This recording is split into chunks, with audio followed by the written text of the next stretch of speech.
Hoş gördük əziz dinləyicilər. Artıq həyəcanlı xəbərlər gəlir ki, İrana ilkin zərbələr endirilməyə başlayıb. İlkin xəbərlərə görə 40-a yaxın İsrail tərəfindən zərbə endirilib İrana və buna Xamneyinin ofisi də daxildir. Görünən o ki, artıq danışılır və danışılan da məsələ bundan ibarət ki, zərbəni İsrail endirəcək.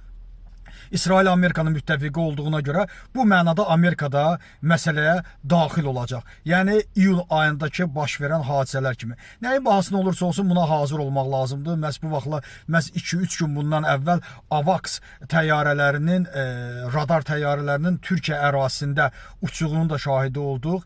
İkinci bir məsələ isə məhz bu günlərdə Türkiyənin verdiyi qərardır. Türkiyə öz sərhədlərində İranına qarşı əgər hücum olarsa, onlar da müəyyən mənada əraziyə daxil olmaq barəsində danışmışlar ki, mən düşünürəm bu doğru bir addımdır. Türkiyə artıq məsələnin həqiqətini bilir, nə baş verəcəyini bilir və mən düşünürəm Azərbaycan da məhz Türkiyədə buna hazır olmalıdır. Əgər fos-major hadisəsi baş verərsə müdaxilə etmək vacib olsun. İnşallah düşünürəm ki, əlbəttə bu barədə mən pessimist həmişə qərar verirdim ki, pessimist düşünürdüm ki 99% zərbə endiriləcək və bu günləri də artıq yanılmadıq və zərbə endirildi. Hər halda məlumatlar budur. İnşallah ki tez bir zamanda bitər və rejimin 3-4 gündən sonra rejim məhv olar ki, müharibə bitsin. Əgər müharibə bitməzsə, uzanarsa, həqiqətən bu Azərbaycan üçün də region üçün də ciddi risklər doğuracaq. Təşəkkür edirəm.